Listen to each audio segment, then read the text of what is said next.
Today we're going to be talking about home ownership versus renting. Are you looking to buy a home? Are you renting? Do you want to know what's the best option? Today we're going to cover the pros and cons to home ownership and renting. Go more in depth into what does it mean to rent or to buy a home. What do you need? What requirements are there? And we're going to go answer some of your questions. My name is Josh Rincon. I'm the program director here at Avance Latino, bringing you this workshop. If you know someone that's renting or wants to own a home or whatever may be the case, most people would want to hear this workshop. So please share it with them, friends, family alike. Now let's get right into it. Home ownership versus renting. Just like this picture shows, a for sale sign. A beautiful home, right? Now, let's talk about the objectives that we're going to cover today. That way you know what we're going to talk about. We're going to explain the responsibilities and expenses of renting versus owning, talk about some pros and cons, analyze renting versus home ownership, evaluate sound financial decision-making for renting and owning a property. We're going to discuss costs related to owning a home, right? Because there is some costs related to it, and how home ownership can create wealth for you and your family. And lastly, understanding the mortgage approval process. So it's a great workshop today because most people want to buy a home because long term it's the smarter decision, right? So let's think about just moving out, getting your own place, whatever it may be, whether you're renting with roommates or whatever it be. So would you rather? Let's play a little game. Would you rather live alone or with a roommate? Would you rather rent or buy?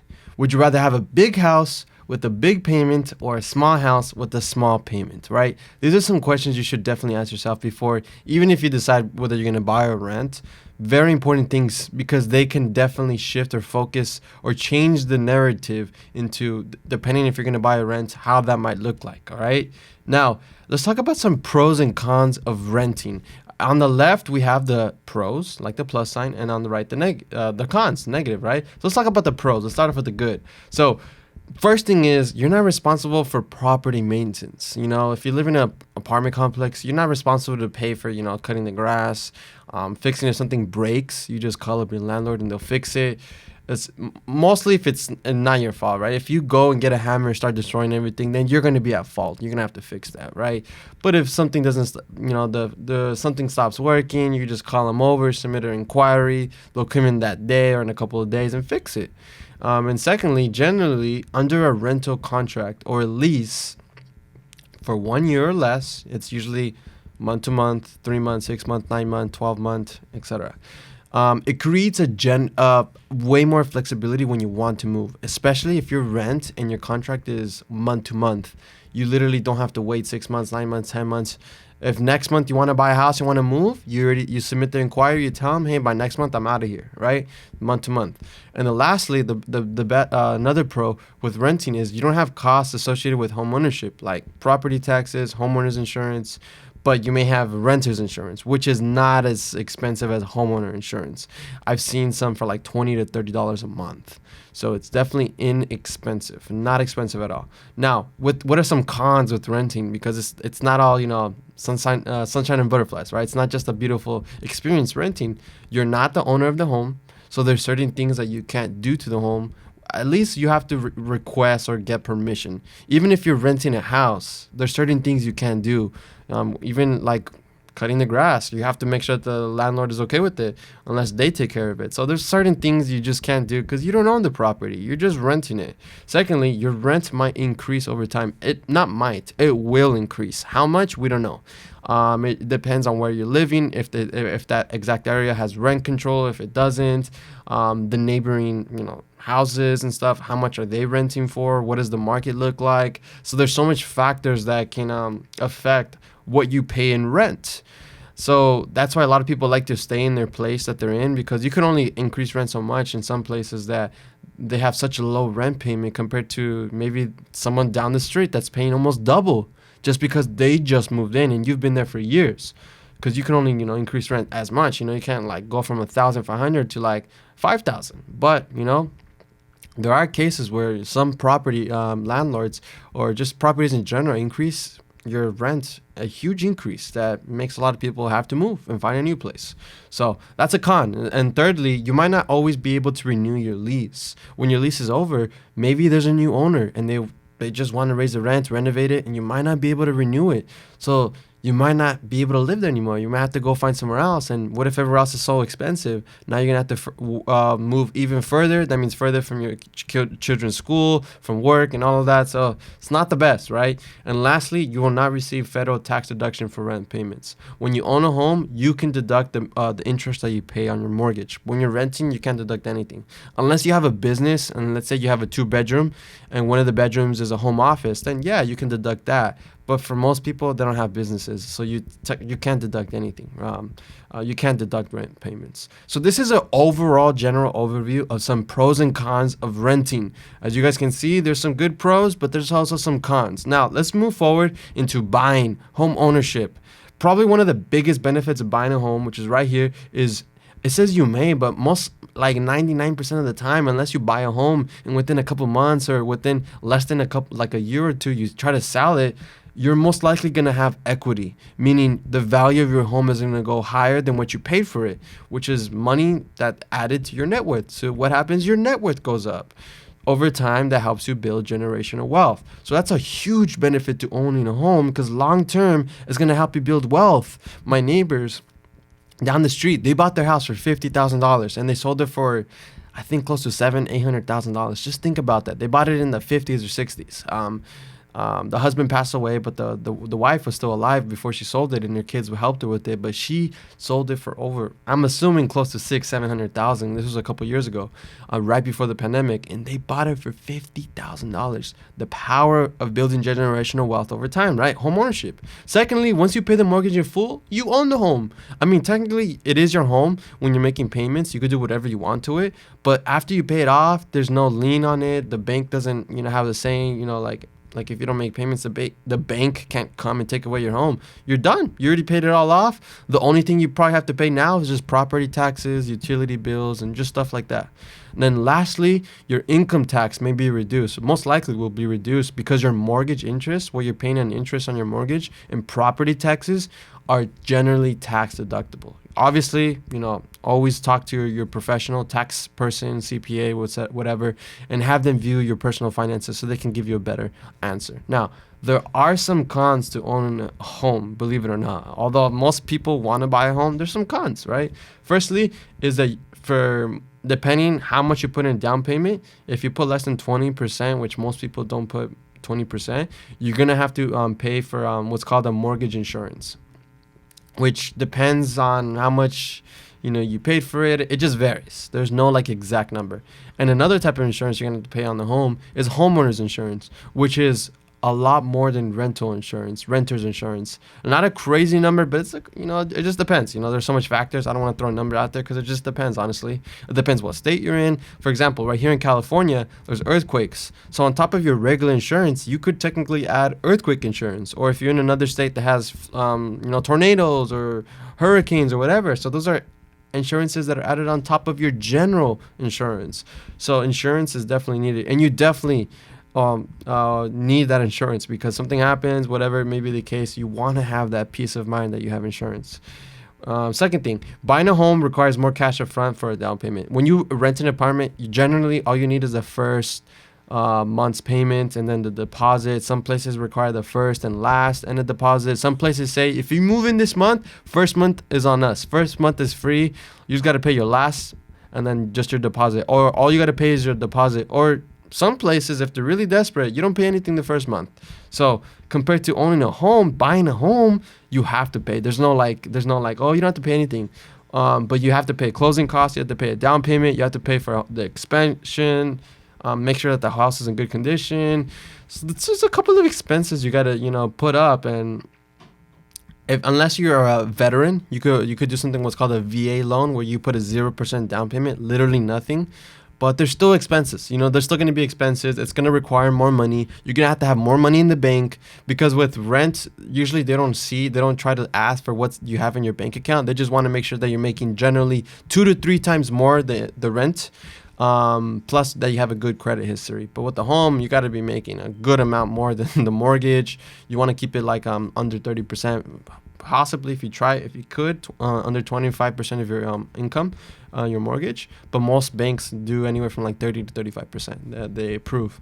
But then also you gotta, your bank statements, your credit history has to be good, pay stubs. There's so much more required, not just money, but documents as well. And I already mentioned this, but you may need to purchase additional insurance, earthquake, flood insurance, etc. Now, it's not easy to move when you own a home. It's definitely a lot harder, but you know what? Moving is always going to be hard regardless if you're buying or renting, etc.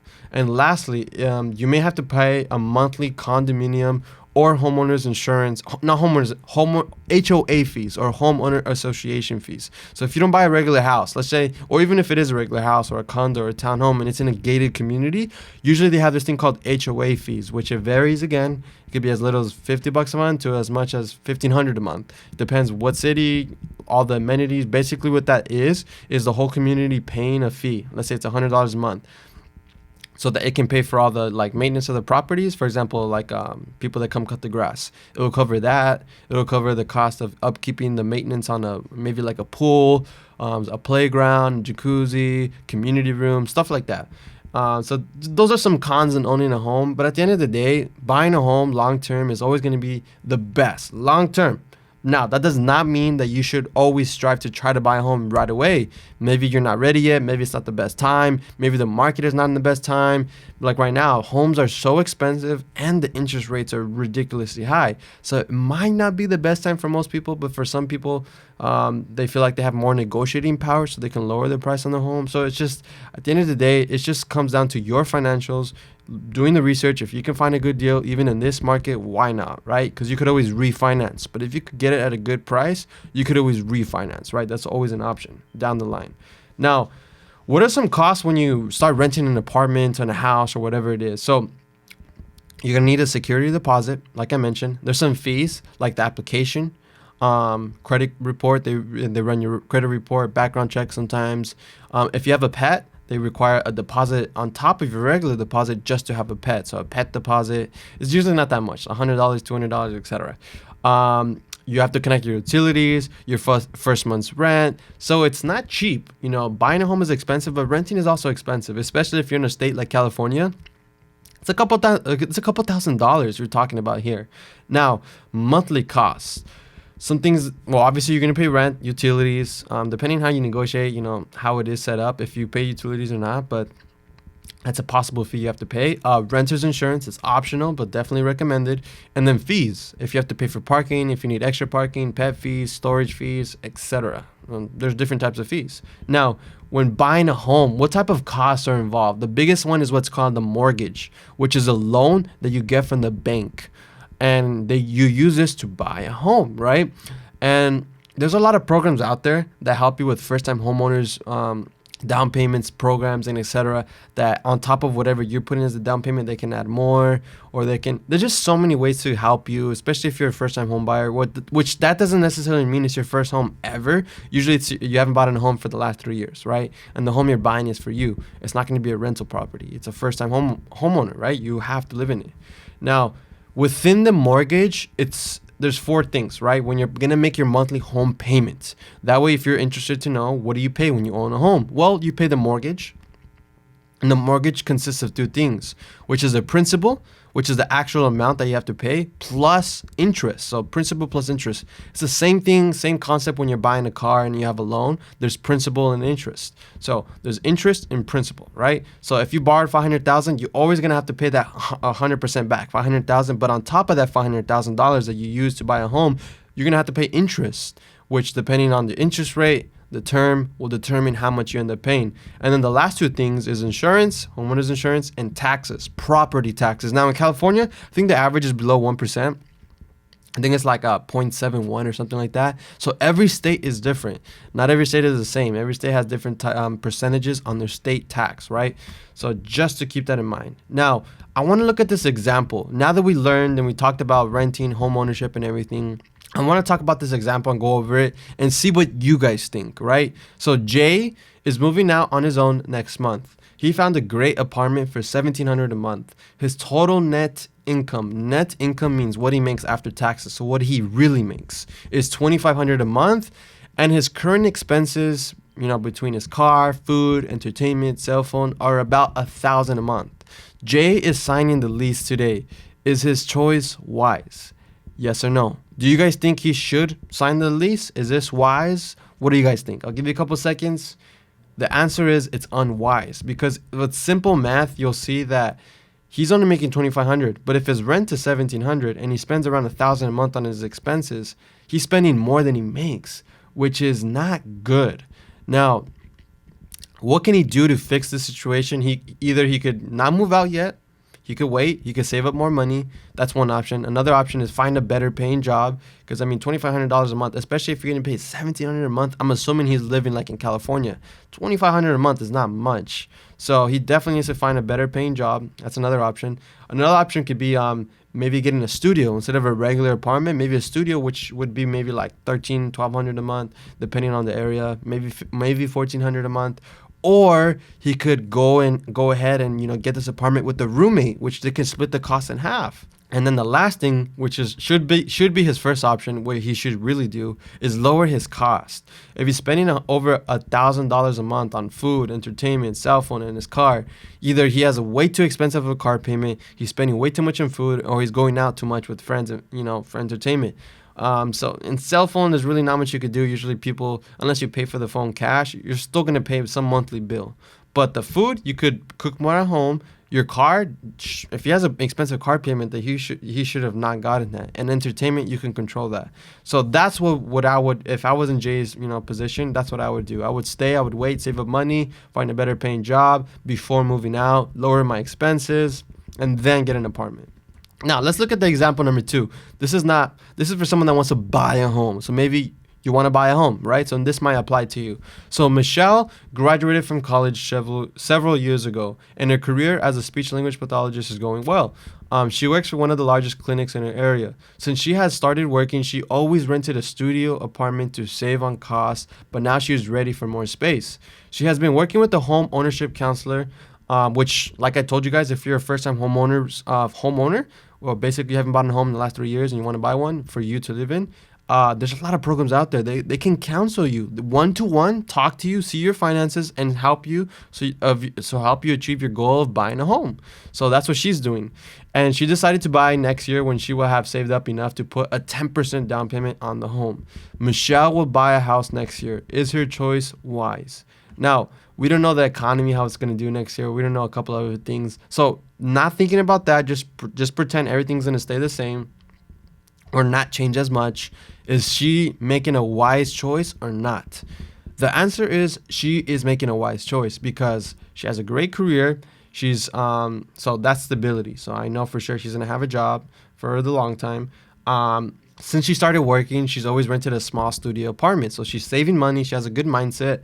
And then another thing that's really good that stands out is she's been working with the home ownership counselor. So they're seeing her finances. She's not doing this alone. She has someone guiding her, which for a lot of you guys, we're just missing that. We just need someone to guide us. We have the good job. We maybe have the savings, but we need someone to guide us. And reach out to us if you're wondering where could we find out more about that. We have so many partners that we partner with that offer these services for free, or either sometimes for free or sometimes for a very low cost. And so she decided to buy next year, and she's going to put 10% down on the down payment, which is great. If you're going to buy a house in California, the average house is I would say $700,000. So if she's going to save 10%, that's $70,000, which is a great number. Because what if she doesn't end up using the full 70? She only puts $50,000, and then the other $20,000 she puts on the side for possible repairs, for emergencies, etc. Because when you own a home, something breaks. Who has to fix it? You. No landlord. You're the landlord, right? You own the property. So wise choice for Michelle. Now, example number 3. Jason has a good job as an IT manager, but is living with his parents at home to save money while he prepares to buy a house. Great. It's no shame living at home to save money, as long as you have some sort of goal. If you're just living at home, living off your parents, not doing anything, not working, being lazy, playing video games all day, then that's not good. But if you're living at home, especially if you can help out your parents at least with something, because that way you can help them pay their mortgage, help them with rent, with groceries or something, right? And then his goal is to save money so you can buy a house, which is great. He has been pre-approved for a $500,000 mortgage. After putting a 5% down payment, his monthly mortgage payment would be around $3,750. So That's roughly in today's day, because the rates is definitely not 2% like it was 2 years ago. It's more closer to 5, 6, sometimes even 7% as of right now. Now, Jason earns $7,000 a month in net pay. That's a lot of money. That means he definitely makes more than $10,000 a month gross. So he has a good job, stable job. IT is a good job. He's making great income. He has no kids, no family, no nothing besides his parents, right? It looks like. So his expenses are just him. He's a bachelor, right? So he's just himself. At least from the story, that's what it says. His expenses include groceries and eating out, $1,000, entertainment, $250. Look at this truck payment of $1,000. It sounds crazy, but believe it or not, the average car payment now for a new car, especially a truck, is close to $1,000 or more. So it's nothing crazy or nothing like, oh, this is an extreme example. This is a pretty real world example for today. Gas, he's spending over $500 a month, which is understandable. It's a truck. Car insurance, $200 a month is reasonable. Cell phone, $150, I guess reasonable. And credit card, $100. Jason decides to submit for a final approval. Is his choice wise? Now, it says final approval because he was pre-approved. When you're pre-approved, they roughly check everything, but not necessarily check everything in detail. Check your pay stubs, check your bank statements, actually run your credit, review it all. It's more like a soft pull, and they're kind of like, all right, so based off what you told us that you technically make $10,000 a month, $7,000 a month, but we don't know exactly until we actually review it. This is roughly what we pre-approve you. Kind of like when you're going to buy a car, your bank or your credit loan gives you a pre-approval. They send you an email. You've been pre-approved for $10,000, but it's not until they run your credit. In most cases, it's usually less. It's rare when it's more than what they pre-approved you, because they don't see the full, oh, well, you have all this debt, you make this, but you just started making this, et cetera, et cetera. Now, is his choice wise? Yes and no. There's some things in here that is good. He's living at home. He's saving money. He's going to put a down payment. He has a great job. But the not wise, so I guess it would be unwise. It would be the right answer. But there's some, keep in mind, there are some good things in this. But is it wise what he's going to do? It's not, because I'm pretty sure he's going to get denied, especially for this truck payment. This truck payment here, if he wouldn't have had it, he would have been approved probably for even more. Or they're going to lower his approval by a lot, because this truck payment is a lot. And when you calculate all of these things, $1,000 here, that's $2,000. That's everything here, this one and this, I think it's like a roughly $3,000. Plus you add the mortgage payment, you're talking about almost $7,000 a month that's going to go to either his mortgage or his lifestyle. And he'll probably have $200 to $300 a month to save. Now, we don't want you guys to become what's called house poor, when you buy a house and all you can afford is to pay the bills and that's it. You can't save, you can't invest, you can't go on vacation unless you use a credit card.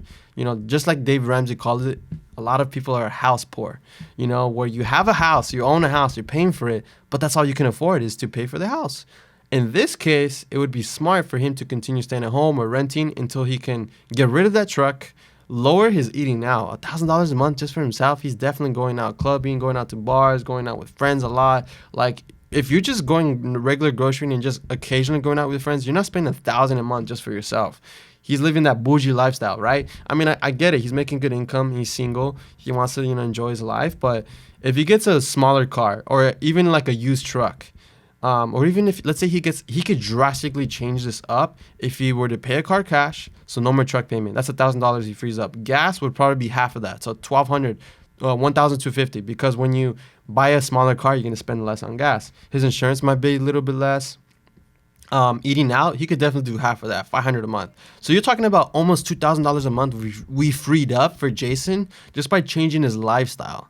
Not by making more money, not by lowering the payment on the house, just simply by changing his lifestyle. And that's the problem with a lot of people today, is that their lifestyle is just too extreme. It's too expensive what they're doing. They're eating out too much. Their car payments are too high.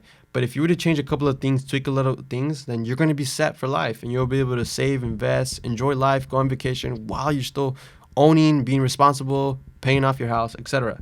Now, before we end, I wanted to put some rental examples. So let's just say you were in the market of renting. This is a local rental apartment complex in the city of Cerritos. Beautiful. Look at these pictures. It's a beautiful place. Look at this pool, everything. It's gorgeous. Now, for a 2-bedroom, you're talking about roughly $3,200. 2-bedroom, 2-bath, roughly 1,100 square feet in the city of Cerritos. $3,200 starting. Now, it's a lot of money. You might think, how do people do it? Two people living there, great income, or maybe just like Jason, they're barely just enough to pay for their apartment and expenses and not really saving or doing anything else with their money, right? Now, if you want to buy at the moment, I looked at an average, price of a house. Let's say, this is, I think, in Bellflower. It has a pool, it has this nice interior. It's renovated for sure. The outside is nice. It looks like the roof looks like it's in good condition. This is in the city of Bellflower.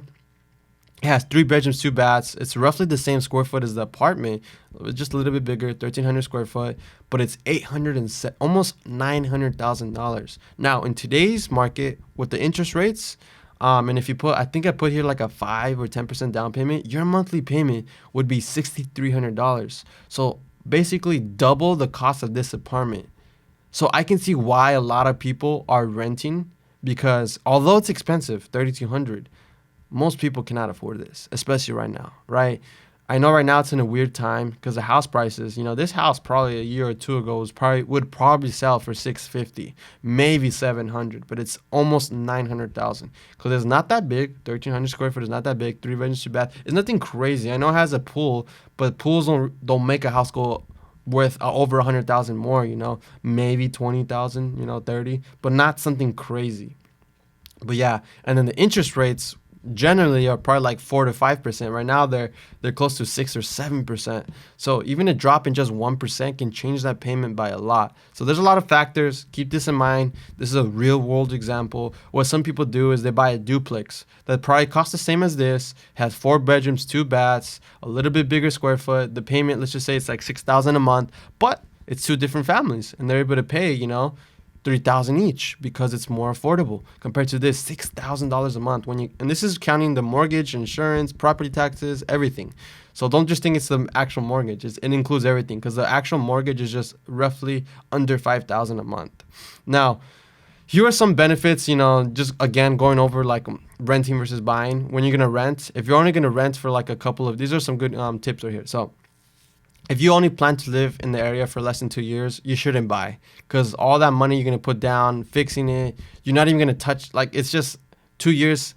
It's rare, but usually you're not going to have that much equity build up that fast. That it's not recommended. If you're only going to be there for like 2 years, 1 year, maybe 2.5 years, rent and save up and then buy the house. If you want to maintain a flexibility and mobility, if you don't want to be stuck somewhere, you can continue renting. If you're working on repairing your credit history, continue renting. That way you get the best deal ever. And if you want to save for a down payment, don't rush into it. Continue renting. Renting is not bad. Don't beat yourself up if you're renting. Now with buying, if you plan to live in the area for more than 2 years, 10, 15, 20, even over 5 years, definitely long-term renting looks like you're wasting money. If you're going to be renting for over 10 years, and reconsider that. Maybe think about like within 5 years buying a home. You want to build investment equity over time. With renting, you rent. Once you move out, you don't get anything back. And a home, in most cases, not only do this basically let's say the down payment you put in, but you're also going to build equity. So the value of the property is going to go more than what you paid for. So you're going to build your net worth. When you own a home, it's a great way to lower your taxes. You can have some various tax deductions. It's a feeling of stability when you own a home. You don't feel like someone's gonna kick you out, the rent's gonna increase. Once you sign that mortgage, the contract for the mortgage, it stays like that. Unless you don't want to do those, mortgages that go up and down and, variable or whatever. You want it to be fixed interest rate, not, changing. And lastly, it's the freedom of changing whatever you want. You want to change the color, you want to put grass, you want to put a pool, up to you. And that's the beauty of buying. Now, again, renting and buying, regardless of what you're doing, is nothing bad, right? At the end of the day, it just depends on where you are financially. What are your goals? Renting is okay. Buying is always going to be a great option. But if you're not there yet, there's other alternatives like renting and saving, talking with the homeownership counselor, looking about those first-time home ownership loan programs. There's so many resources out there. Reach out to us. You can reach out to us in the various forms: Gmail, Facebook, TikTok, YouTube, LinkedIn, Instagram. And thank you again for watching this, and hopefully you have a great rest of your day, and stay tuned for the next workshop.